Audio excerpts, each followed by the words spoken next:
Till All the Seas by R.H. Barlow and H.P. Lovecraft. Upon an eroded cliff-top rested the man, gazing far across the valley. Lying thus, he could see a great distance, but in all the sere expanse there was no visible motion. Nothing stirred the dusty plain, the disintegrated sand of long dry riverbeds, where once coursed the gushing streams of earth's youth. There was a little greenery in this ultimate world, this final stage of mankind's prolonged presence upon the planet. For unnumbered aeons, the drought and sandstorms had ravaged all the lands. The trees and bushes gave way to small, twisted shrubs that persisted long through their sturdiness. But these, in turn, perished before the onslaught of coarse grasses and stringy, tough vegetation of strange evolution. The ever-present heat, as Earth drew nearer to the sun, withered and killed with pitiless rays. It had not come at once. Long aeons had gone before any could feel the change. And all through those first stages, man's adaptable form had followed the slow mutation and modeled itself to fit the more and more torrid air. Then the day had come when men could bear their hot cities but ill, and a gradual recession began, slow yet deliberate. Those towns and settlements closest to the equator had been first, of course, but later there were others. Man, softened and exhausted, could cope no longer with the ruthlessly mounting heat. It seared him as he was, and evolution was too slow to mold new resistances in him. Yet not at first were the great cities of the equator left to the spider and the scorpion. In the early years there were many who stayed on, devising curious shields and armors against the heat and the deadly dryness. These fearless souls, screening certain buildings against the encroaching sun, made miniature worlds of refuge wherein no protective armor was needed. They contrived marvelously ingenious things, so that for a while men persisted in the rusting towers, hoping thereby to cling to old lands till the searing should be over. For many would not believe what the astronomers said, and looked for a coming of the mild olden world again.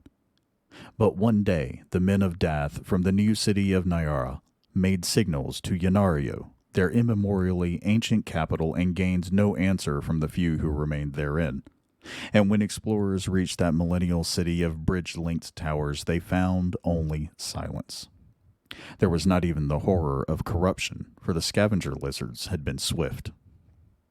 Only then did the people fully realize that these cities were lost to them, know that they must forever abandon them to nature. The other colonists in the hot lands fled from their brave posts, and total silence reigned within the high basalt walls of 1,000 empty towns. Of the dense throngs and multitudinous activities of the past, nothing finally remained.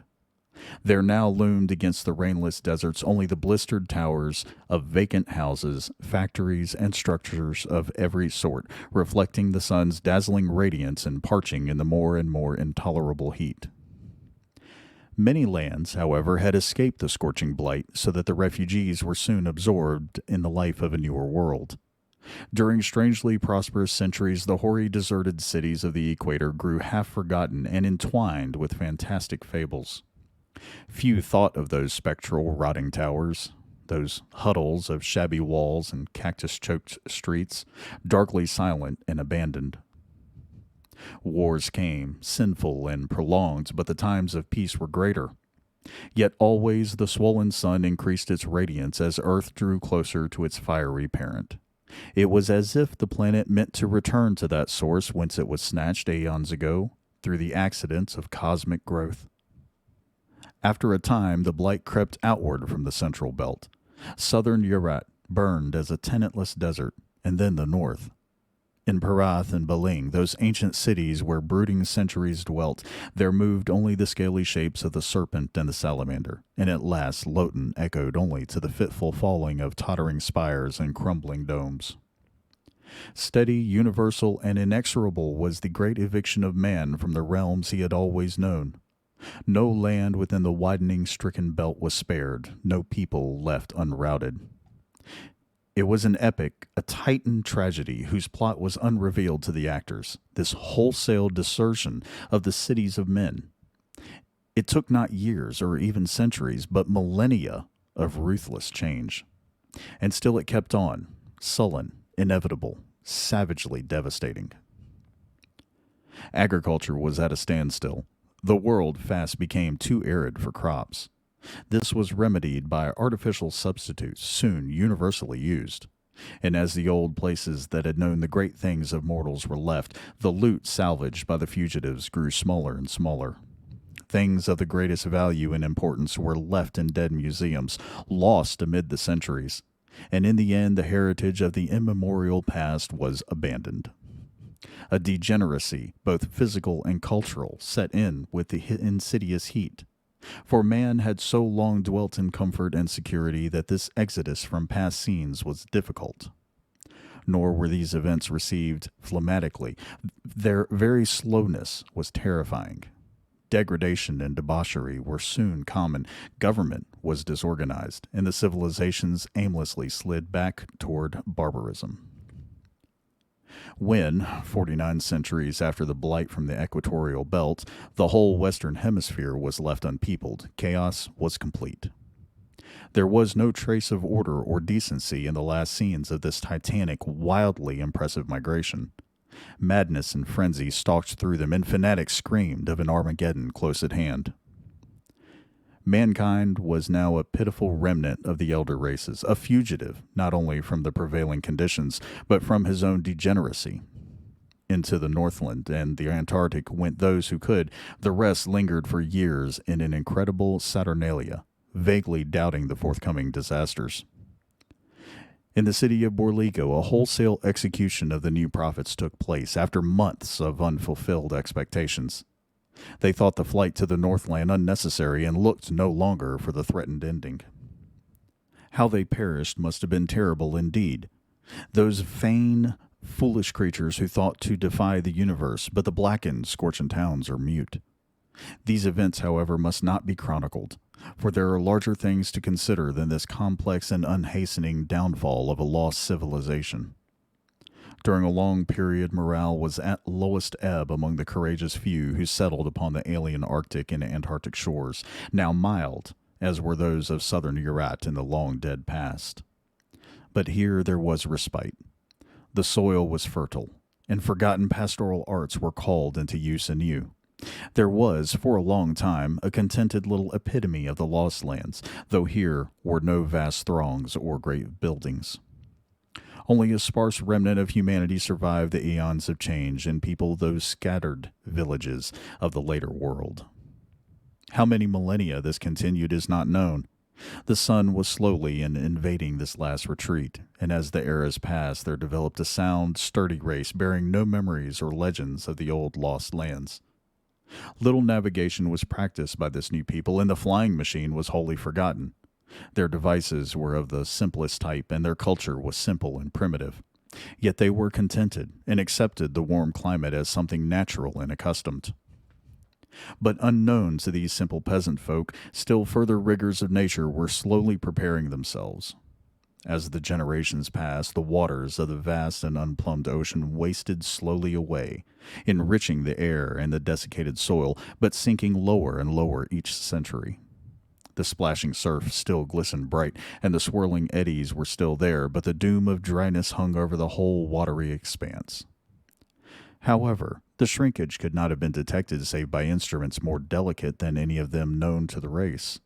Even had the people realized the ocean's contraction, it is not likely that any vast alarm or great disturbance would have resulted, for the losses were so slight and the seas so great.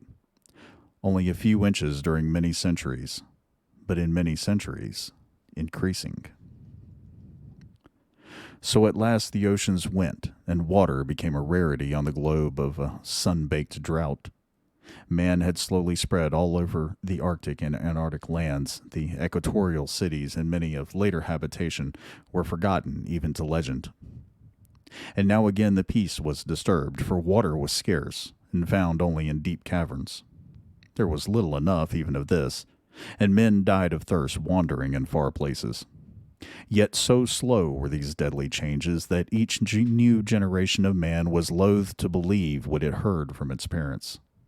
None would admit that the heat had been less or the water more plentiful in the old days, or take warning that days of bitterer burning and drought were to come.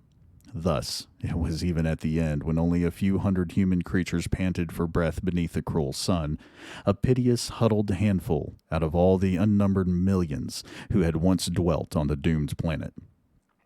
And the hundreds became small, till man was to be reckoned only in tens. These tens clung to the shrinking dampness of the caves and knew at last that the end was near. So slight was their range that none had ever seen the tiny, fabled spots of ice left close to the planet's poles, if such indeed remained. Even had they existed and been known to man, none could have reached them across the trackless and formidable deserts. And so the last pathetic few dwindled. It cannot be described, this awesome chain of events that depopulated the whole earth. The range is too tremendous for any to picture or encompass. Of the people of Earth's fortunate ages, billions of years before, only a few prophets and madmen could have conceived that which was to come, could have grasped the visions of the still dead lands and long empty seabeds. The rest would have doubted alike the shadow of change upon the planet and the shadow of doom upon the race. For man has always thought himself the immortal master of natural things. When he had eased the dying pangs of the old woman, Ull wandered in a fearful daze into the dazzling sands. She had been a fearsome thing, shriveled and so dry like withered leaves. Her face had been the color of the sickly yellow grasses that rustled in the hot wind, and she was loathsomely old. But she had been a companion, someone to stammer out vague fears to talk to about this incredible thing, a comrade to share one's hopes for succor from those silent other colonies beyond the mountains. He could not believe none lived elsewhere, for all was young, and not certain as are the old. For many years he had known none but the old woman. Her name was Maladna. She had come that day in his 11th year, when all the hunters went to seek food and did not return. All had no mother that he could remember, and there were few women in the tiny group. When the men vanished, those 3 women, the young one and the 2 old, had screamed fearfully and moaned long. Then the young one had gone mad and killed herself with a sharp stick. The old ones buried her in a shallow hole dug with their nails, so all had been alone when this still older Maladna came. She walked with the aid of a knotty pole, a priceless relic of the old forest, hard and shiny with years of use. She did not say whence she came, but stumbled into the cabin while the young suicide was being buried. There she waited till the 2 returned, and they accepted her incuriously. That was the way it had been for many weeks, until the 2 fell sick and Maladna could not cure them. Strange that those younger 2 should have been stricken while she, infirm and ancient, lived on. Maladna had cared for them for many days, and at length they died, so that all was left with only the stranger. He screamed all the night, so she became at length out of patience, and threatened to die too. Then, hearkening, he became quiet at once, for he was not desirous of complete solitude. After that he lived with Maladna, and they gathered roots to eat. Maladna's rotten teeth were ill-suited to the food they gathered, but they contrived to chop it up till she could manage it. This weary routine of seeking and eating was Ull's childhood. Now he was strong and firm in his 19th year, and the old woman was dead. There was naught to stay for, so he determined at once to seek out those fabled huts beyond the mountains and live with the people there. There was nothing to take on the journey. Ull closed the door of his cabin. Why, he could not have told, for no animals had been there for many years, and left the dead woman within. Half dazed and fearful at his own audacity, he walked long hours in the dry grasses, and at length reached the first of the foothills. The afternoon came, and he climbed until he was weary, and lay down on the grasses. Sprawled there, he thought of many things. He wondered at the strange life, passionately anxious to seek out the lost colony beyond the mountains. But at last he slept. When he awoke, there was starlight on his face, and he felt refreshed. Now that the sun was gone for a time, he traveled more quickly, eating light and determining to hasten before the lack of water became difficult to bear.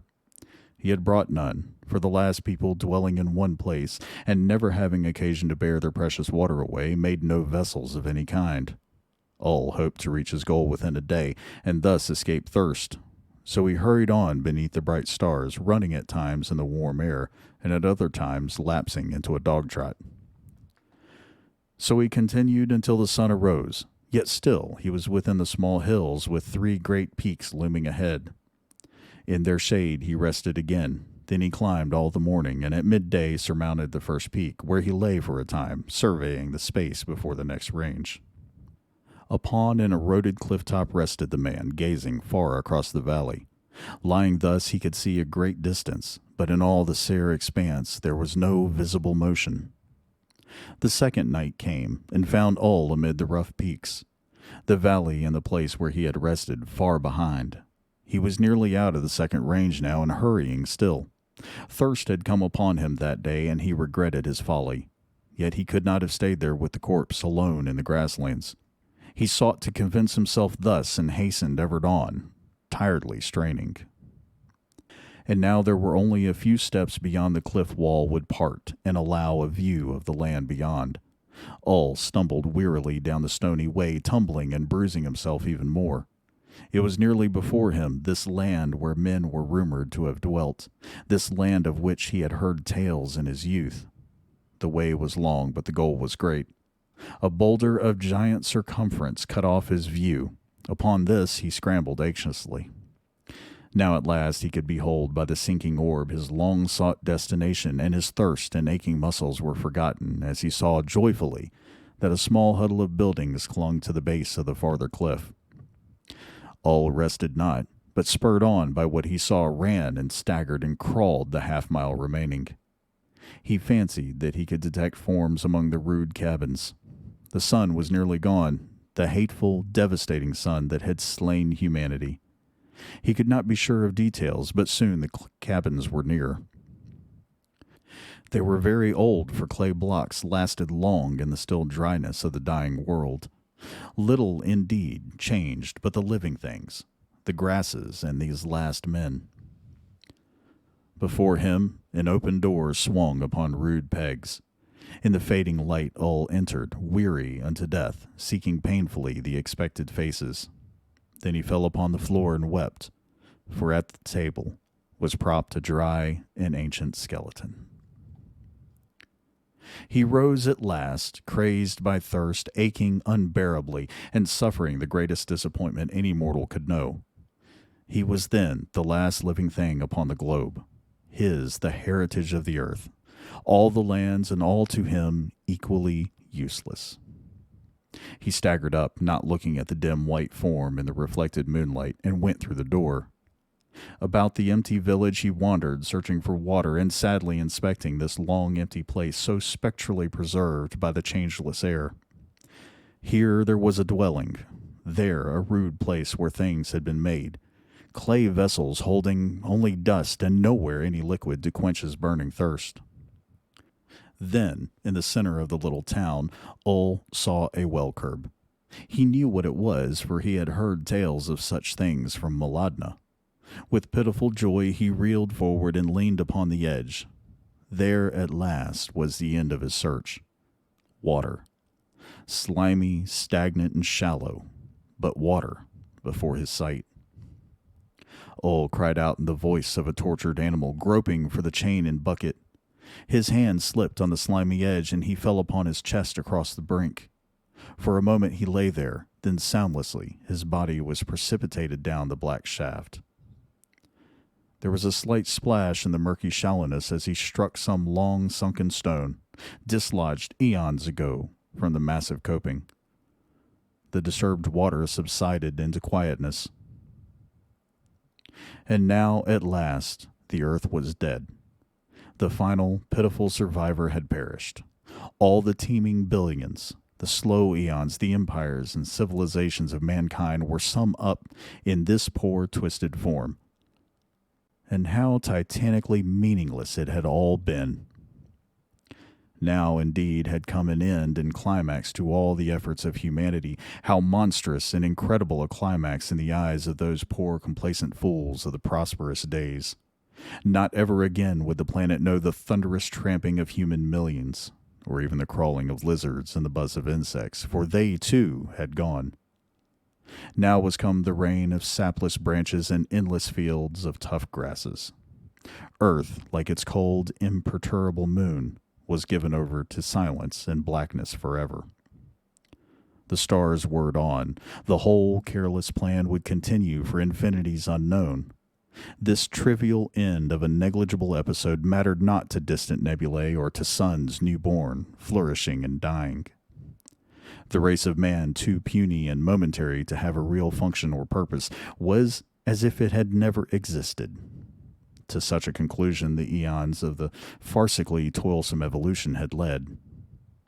But when the deadly sun's first rays darted across the valley, a light found its way to the weary face of a broken figure that lay in the slime. And that ends Till the Seas by R.H. Barlow and H.P. Lovecraft. And I want to thank you for listening. I do want to do more H.P. Lovecraft, so I will try to have more of these done and maybe have midweek uploads, something like that. I'll probably still record them on Sundays just because I have time. As always, there is a subscribe button right there in the corner, and the H.P. Lovecraft playlist will be right over there. Give it a click. Thank you for watching, and I'll catch you next time.